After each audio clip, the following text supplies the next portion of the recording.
Painting a knit texture is easier than you think, and I'm going to show you exactly how you can do it, no matter your skill level. Hello wonderful people, it's Genevieve, and my goal here on this channel is to teach you all about illustration and design. Now you can totally watch only this one specific video if all you care about is how to paint knit, but I do want to mention that it's part of a complete digital art course designed as a month-long, 100% free YouTube series. So if you want to take on the challenge of improving your art skills, make sure to check out the course details on my website and make sure to subscribe as well as ring the bell so you don't miss any of the upcoming lessons.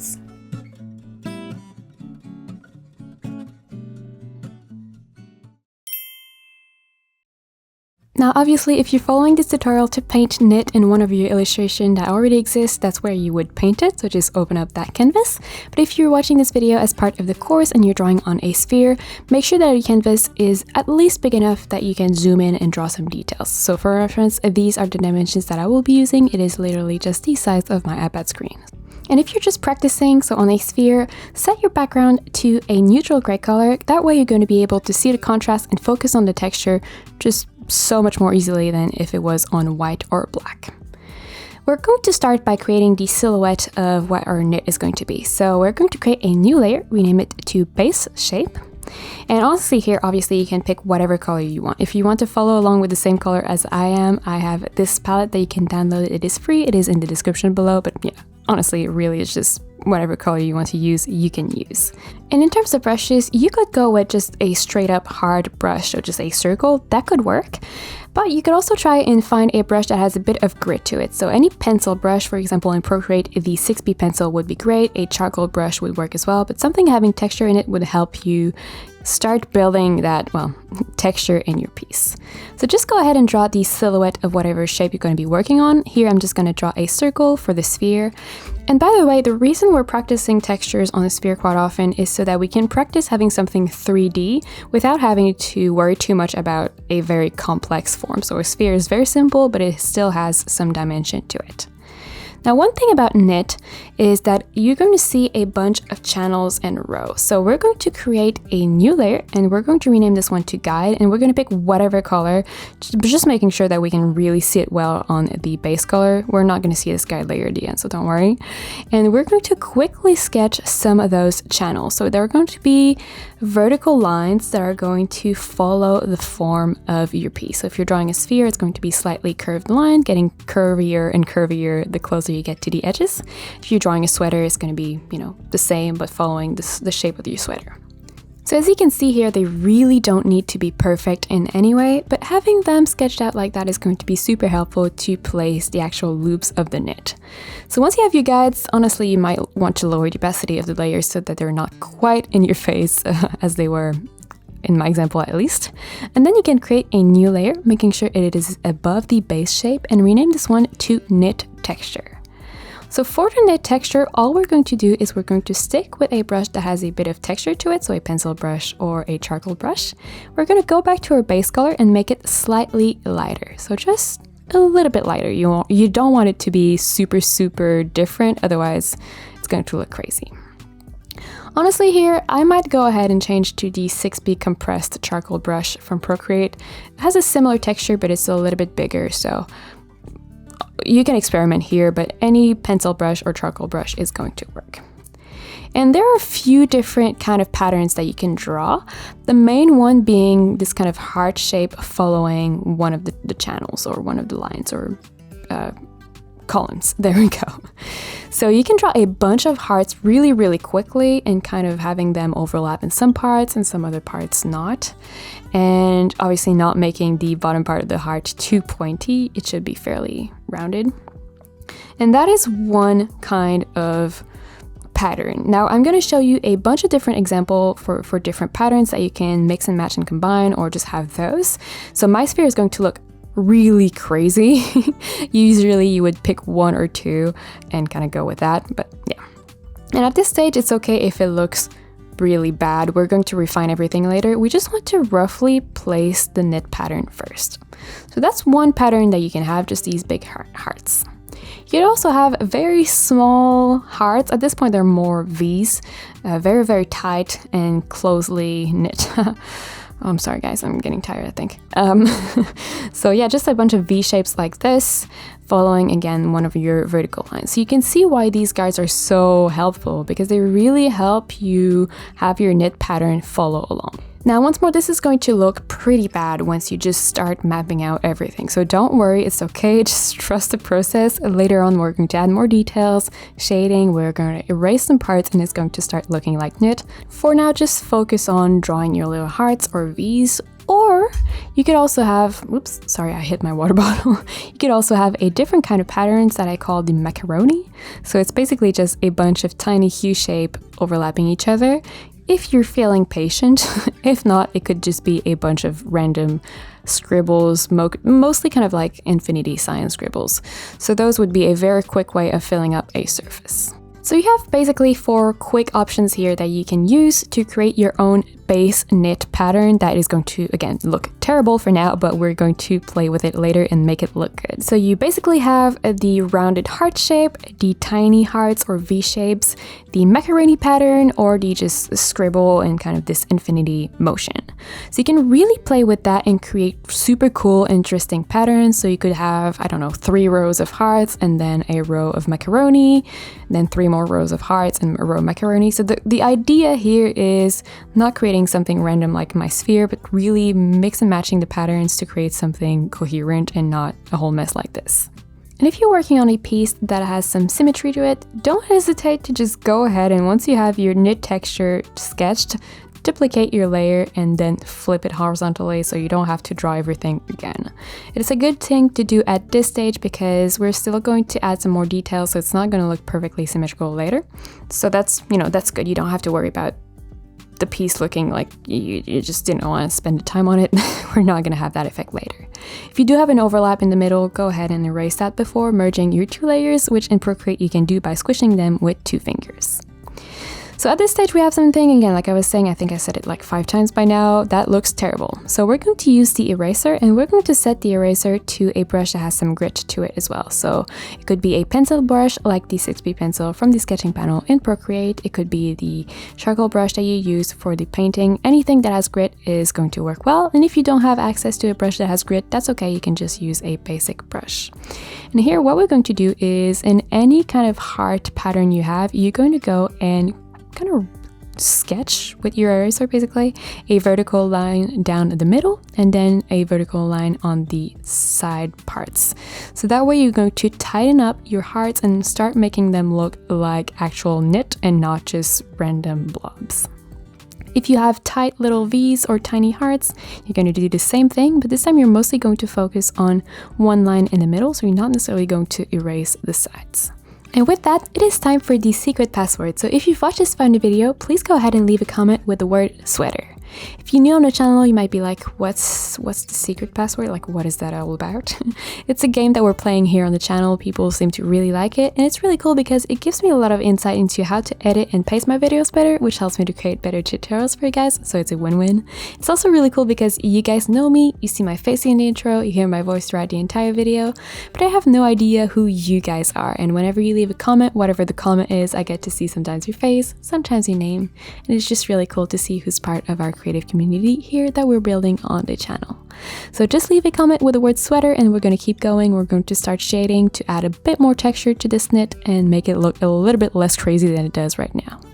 So for that, you're going to create a new layer above the knit texture, rename it to details, and you're just going to pick a slightly darker version of your base color. So not too dark, just a bit darker. And with the same brush that you've been using, so a charcoal or pencil brush, you're going to figure out which sides of the knit are going to be dark. So in my case, I'm going to pretend that the light is on the top left, which means on the side of every channel, on the right side, sorry, of every channel, I'm going to add a little bit of a shadow there. It's going to look crazy still. We're going to blend that in later. But for now, you just want to map out everything. And if you have some super chunky knit, so the heart pattern, you might want to go in the knit pattern and add some shadows at the bottom of every knot. I guess I know they're not knots, loops, every loop. So you could add some shadows there. I find it's a bit too intense, so I don't really do it that much. I prefer just outlining the different channels or columns of my knit and just making them pop that way. So you can use this outlining detail shadow texture on the side of all of your heart patterns and V patterns. You're not necessarily going to be outlining the macaroni patterns because those are usually knits that is not necessarily raised from the main part of the fabric. They're kind of just uniform, but the channels that have hearts or V's are usually raised, so those would, create shadows. So you can see here you can go very, very quickly, and you're probably going to have to go back with your eraser to erase anything that is poking out of your shape. It's okay to have knit that is fluffy, but that was a little bit too much, so don't be afraid to go back and clean it up as needed. You can also go back and play with the opacity of this details layer. I found that mine was a bit too intense, so I'm just lowering the opacity around 70%, so we still have these shadows, but they're not quite as overwhelming. And you can erase some spots as well within the shadows to make them blend better as needed.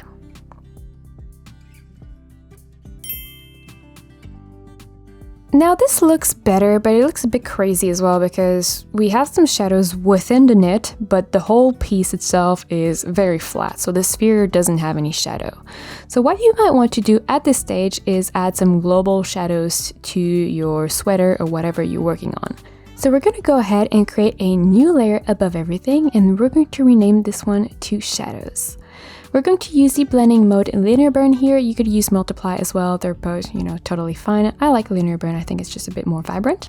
And we're going to lower the opacity for now around 50%. Now, usually I apply my shadow layer as a clipping mask so that it stays within the base shape. But right now we don't have any other clipping masks, so the shadows would be clipped to the details, which don't make sense. If we do go ahead and create a clipping mask from the knit texture to the base shape, we're going to lose all the fluffy edges, so we don't want that. What you might want to do at this stage is merge the knit and the base shape together and then apply the details and the shadow layer as clipping masks. Now, if you're really confused right now because you've never heard of clipping mask before in your life, that's totally okay. I have a video in which I teach the basic of masks. I highly recommend you check it out because masks are super, super helpful when creating digital art. So I will link that video in the description below. Don't hesitate to check it out. But basically here, all we're going to do is draw a shadow. For shadows, I like to use a gray color that has a little bit of a tint. So in this case, a gray with a bit of purple, so that it doesn't look quite as muddy as going with just a pure gray. And I like to just roughly place my shadow first and then use the smudge tool, which is a finger icon usually, and any kind of brush, honestly. You could go with a soft brush like the soft brush in the airbrushing panel from Procreate, or a brush that has some texture like the Stucco brush from the painting panel in Procreate. If you don't have Procreate, you can use a brush that has a little bit of like a charcoal feel. Again, something that has a bit of grit is going to work well here because you do want to blend your shadows, but you don't want them to be perfectly clean either, because again, we're working with knit. Knit has a lot of texture, so every time we have an opportunity to bring in some texture, obviously we're going to take it, and blending is a really, really good one. So blending with a brush that has some grit to it is going to really help you have a bit of a more realistic knit texture as opposed to something that looks a little bit too smooth. Now, don't hesitate to go back and play with the opacity of your shadow layer. Once you first set it, it's, you just want to have an idea of what you're working with, but you can always go back and make sure the blending of everything looks good. Now, lights and knit, that's a very interesting subject. So go ahead and create a new layer above the shadow layer, rename it to highlights. And usually I would go in with a super bright yellow and just draw, global lights using the blending mode add. This doesn't work really well for knit because knit doesn't have a lot of, it's not reflective, it's not shiny. So doing that, just not going to look right. What I like to do here instead is just picking a lighter version of my base color, so even lighter than the pattern that we've drawn, but just slightly lighter, and going back with a brush that has some grit, so a charcoal or pencil brush, just smaller this time, overlapping some part of the pattern that would be in the light. So instead of drawing a one big light, just drawing some small highlights on some part, and that way creating a global highlight. So in my case, again, since the light source is on the top left, the shadows are on the bottom right, which means I'm mostly going to be focusing some small, tiny highlights on the patterns that are in the top to middle part of my sphere. So make sure to peek at the video if that did not make any sense. But you can see here, it's not a case of drawing one big highlight. It's just a case of going in over some parts of the texture and highlighting those instead.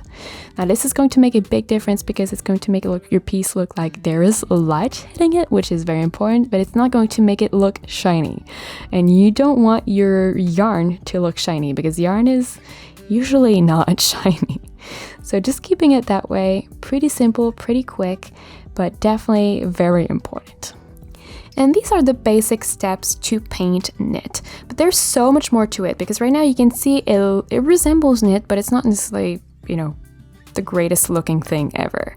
So let's talk about some very important things to keep in mind when painting knit so it doesn't look too crazy.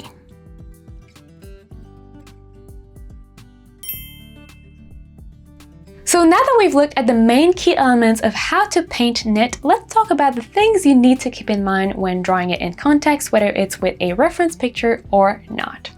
So if you're watching this video as part of the full course, now is the time where you can pause and come back tomorrow for day 2 of the knit study, where you're going to practice the same texture, but this time using a reference picture instead of just a sphere. Otherwise, make sure you keep watching because these tips can make a big difference in the final result of your artwork. When you're painting knit, there are a few specific questions you need to ask yourself to make sure it looks right for your piece. The main one being, what kind of yarn is being used? Is it super thick and chunky or is it thin and delicate? Are the fibers tightly spun together or are they kind of poking out of the thread? You know, you might also want to ask yourself what technique was used for creating the knit. Was it made by a machine, which would create a super uniform result? Or was it made by hand and maybe look a little bit more wonky, you know? What actual knitting pattern was used? Are there any interesting channels running through the piece? Any embellishments added? How old is the piece itself? Are there any pulled loops or any stretch out parts? You know, the key here is really to keep those questions in mind when creating your own piece or drawing from a reference picture, so you can adjust the basic knit painting texture to the requirements of your garment, home decor, or any other element you might be working on. Now, if you enjoyed this video and want to learn how to paint more textures, I highly recommend you check out this playlist. But before you leave, make sure to give this video a like and subscribe to the channel so you don't miss any of the weekly videos. Then click on the link right here. And I'll see you there.